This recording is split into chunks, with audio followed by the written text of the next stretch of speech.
Item ಯಾವುದೇ ಇರಲಿ try ಮಾಡಿ ಆಚಿ ಚಿಕನ್ ಮಸಾಲಾ. ಬೀದರ್ ಜಿಲ್ಲೆಯ ಪ್ರಮುಖ ತಾಲೂಕಾ ಕೇಂದ್ರಗಳಲ್ಲಿ ಒಂದಾಗಿರುವ ಬಾಲ್ಕಿ ತನ್ನ ಐತಿಹಾಸಿಕ ಮತ್ತು ಸಾಂಸ್ಕೃತಿಕ ಪರಂಪರೆಯಿಂದ ಹೆಸರುವಾಸಿಯಾಗಿದೆ. ಬಾಲ್ಕಿ ನಗರದ ಹಳೆಯ ಹೆಸರು ಭದ್ರಾವತಿ ಆಗಿತ್ತು. ಇಲ್ಲಿನ ಬಾಲ್ಕೇಶ್ವರ ದೇವಸ್ಥಾನ ಬಹಳ ಪ್ರಸಿದ್ಧಿಯಾಗಿದೆ.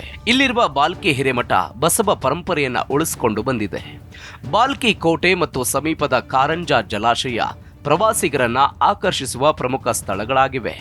ಕಾಂಗ್ರೆಸ್ ಭದ್ರಕೋಟೆಯಾಗಿ ಗುರುತಿಸಿಕೊಂಡ ಬಾಲ್ಕಿ ಕ್ಷೇತ್ರ ರಾಜ್ಯ ರಾಜಕಾರಣದಲ್ಲಿ ಹಲವು ವಿಶೇಷತೆಗಳಿಂದ ಖ್ಯಾತಿ ಪಡೆದಿದೆ. ಇನ್ನು ಕುಟುಂಬ ರಾಜಕಾರಣಕ್ಕೆ ಎತ್ತಿದ ಕೈ ಎನ್ನುವ ಮಾತು ಇಲ್ಲಿ ಜನಜನಿತವಾಗಿದೆ. 2023ರ ಚುನಾವಣೆಯಲ್ಲಿ ಈ ಕ್ಷೇತ್ರವನ್ನ ಕಾಂಗ್ರೆಸ್ ಗೆದ್ದುಕೊಂಡಿದ್ದು ಈಶ್ವರ್ ಖಂಡ್ರೆ ಶಾಸಕರಾಗಿ ಸಚಿವರಾಗಿ ಕಾರ್ಯನಿರ್ವಹಿಸುತ್ತಿದ್ದಾರೆ.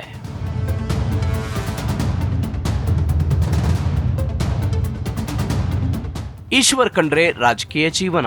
ಸಿದ್ದರಾಮಯ್ಯ ನೇತೃತ್ವದ ಕಾಂಗ್ರೆಸ್ ಸರ್ಕಾರದಲ್ಲಿ ಪರಿಸರ ಸಚಿವರಾಗಿರುವ ಈಶ್ವರ್ ಖಂಡ್ರೆ ಮಾಜಿ ಸಚಿವರಾಗಿದ್ದ ದಿವಂಗತ ಭೀಮಣ್ಣ ಖಂಡ್ರೆ ಅವರ ಪುತ್ರರಾಗಿದ್ದಾರೆ. ಇವರು ಬಾಲ್ಕಿ ಕ್ಷೇತ್ರದಿಂದ 2008ರಿಂದ ಸತತ 4 ಚುನಾವಣೆಗಳಲ್ಲಿ ಗೆದ್ದು ಸಚಿವರಾಗಿ ಕಾರ್ಯನಿರ್ವಹಿಸುತ್ತಿದ್ದಾರೆ. ಅದು ಅಲ್ಲದೆ ಕರ್ನಾಟಕ ಪ್ರದೇಶ ಕಾಂಗ್ರೆಸ್ ಸಮಿತಿಯ ಕಾರ್ಯಾಧ್ಯಕ್ಷರಾಗಿ ಕಾರ್ಯನಿರ್ವಹಿಸಿದ್ದಾರೆ. 2016ರಲ್ಲಿ ಸಿದ್ದರಾಮಯ್ಯ ಅವರ ಸಂಪುಟದಲ್ಲಿ ಮೊದಲ ಬಾರಿಗೆ ಪೌರಾಡಳಿತ ಮತ್ತು ಸ್ಥಳೀಯ ಸಂಸ್ಥೆಗಳ ಸಚಿವರಾಗಿ ಕಾರ್ಯನಿರ್ವಹಿಸಿದ್ರು. ಇವರು ಅಖಿಲ ಭಾರತ ವೀರಶೈವ ಮಹಾಸಭೆಯ ರಾಷ್ಟ್ರೀಯ ಅಧ್ಯಕ್ಷರಾಗಿ ಅವಿರೋಧವಾಗಿ ಆಯ್ಕೆಯಾಗಿದ್ದು ಸಮುದಾಯದ ಪ್ರಬಲ ನಾಯಕರಾಗಿ ಗುರುತಿಸಿಕೊಂಡಿದ್ದಾರೆ. ಬಾಲ್ಕಿ ವಿಧಾನಸಭಾ ಕ್ಷೇತ್ರದ ಇತಿಹಾಸ. ಬಾಲ್ಕಿ ಕ್ಷೇತ್ರದಲ್ಲಿ ಖಂಡ್ರೆ ಕುಟುಂಬದ್ದೇ ಕಾರುಬಾರು. 1962ರಿಂದ ಭೀಮಣ್ಣ ಖಂಡ್ರೆಯಿಂದ ಹಿಡಿದು 2023ರಲ್ಲಿ ಗೆದ್ದಿರುವ ಈಶ್ವರ್ ಖಂಡ್ರೆ ತನಕ ಈ ಕ್ಷೇತ್ರ ಕುಟುಂಬದ ಹಿಡಿತಕ್ಕೊಳಗಾಗಿದೆ. 1952ರಿಂದ ನಡೆದ ಒಟ್ಟು 16 ಚುನಾವಣೆಯಲ್ಲಿ ಕಾಂಗ್ರೆಸ್ ಬರೋಬ್ಬರಿ 10 ಬಾರಿ ಗೆದ್ರೆ ಬಿಜೆಪಿ 2, ಜನತಾ ಪಕ್ಷ 1 ಬಾರಿ, ಪ್ರಜಾ ಸೋಷಿಯಲಿಸ್ಟ್ ಪಕ್ಷ 1 ಹಾಗೂ ಪಕ್ಷೇತರರು 3 ಬಾರಿ ಗೆಲುವು ದಾಖಲಿಸಿದ್ದಾರೆ. ಅದರಲ್ಲೂ ತಂದೆ ಮಕ್ಕಳು ದಯಾದಿಗಳು ಹೀಗೆ ಒಂದೇ ಕುಟುಂಬದ ಅಭ್ಯರ್ಥಿಗಳು ಬೇರೆ ಬೇರೆ ಪಕ್ಷಗಳಿಂದ ಒಟ್ಟು 11 ಬಾರಿ ಆಯ್ಕೆಯಾಗಿದ್ದಾರೆ. 1962ರಲ್ಲಿ ಮೊದಲ ಬಾರಿ ಪಿಎಸ್ಪಿಯಿಂದ ಗೆದ್ದ ಭೀಮಣ್ಣ ಖಂಡ್ರೆ ನಂತರ ಕಾಂಗ್ರೆಸ್ ಸೇರಿ 1967ರಲ್ಲಿ ಕಾಂಗ್ರೆಸ್ನಿಂದ ಗೆದ್ದು ಸಕ್ರಿಯ ರಾಜಕಾರಣದಲ್ಲಿ ತೊಡಗಿಸಿಕೊಂಡರು. ಬಾಲ್ಕಿ ಕ್ಷೇತ್ರ ಕಾಂಗ್ರೆಸ್ ಭದ್ರಕೋಟೆಯಾಗಿ ಕಟ್ಟುವುದಕ್ಕೆ ಬುನಾದಿ ಹಾಕಿದ ಖಂಡ್ರೆ ಕರ್ನಾಟಕ ರಾಜ್ಯವಾಗಿ ಬದಲಾದ ನಂತರ 1978 ಹಾಗೂ 1983ರಲ್ಲಿ 2 ಬಾರಿ ಕಾಂಗ್ರೆಸ್ನಿಂದ ಸತತವಾಗಿ ಗೆದ್ದರು. 1985ರಲ್ಲಿ ಕಲ್ಯಾಣರಾವ್ ಮೊಳಕೆರೆ ಜನತಾ ಪಕ್ಷದಿಂದ ಗೆಲುವು ದಾಖಲಿಸಿದ್ರು. 1989ರಲ್ಲಿ ಭೀಮಣ್ಣ ಖಂಡ್ರೆ ಪುತ್ರ ವಿಜಯ್ ಕುಮಾರ್ ಖಂಡ್ರೆ ಪಕ್ಷೇತರ ಅಭ್ಯರ್ಥಿಯಾಗಿ 1994ರಲ್ಲಿ ಕಾಂಗ್ರೆಸ್ ಅಭ್ಯರ್ಥಿಯಾಗಿ ಗೆಲುವು ದಾಖಲಿಸಿದ್ರು. 1999ರಲ್ಲಿ ಖಂಡ್ರೆ ಕುಟುಂಬದ ಪ್ರಕಾಶ್ ಖಂಡ್ರೆ ಬಿಜೆಪಿಯಿಂದ ಕಣಕ್ಕಿಳಿದು ಕಾಂಗ್ರೆಸ್ನ ವಿಜಯ್ ಕುಮಾರ್ ಖಂಡ್ರೆ ಅವರನ್ನ ಸೋಲಿಸಿ ಮೊದಲ ಬಾರಿಗೆ ಕಮಲ ಅರಳಿಸಿದ್ರು. 1999 ಹಾಗೂ 2004ರಲ್ಲಿ ಸತತವಾಗಿ 2 ಬಾರಿ ಬಿಜೆಪಿ ಗೆಲ್ಲಿಸಿದ ಕ್ಷೇತ್ರದ ಮತದಾರರು ಮತ್ತೆಂದು ಬಿಜೆಪಿಯನ್ನ ಆಯ್ಕೆ ಮಾಡಲಿಲ್ಲ.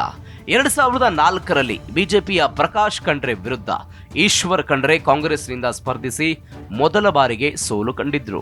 ಕಳೆದ 4 ಚುನಾವಣೆಗಳ ಫಲಿತಾಂಶ.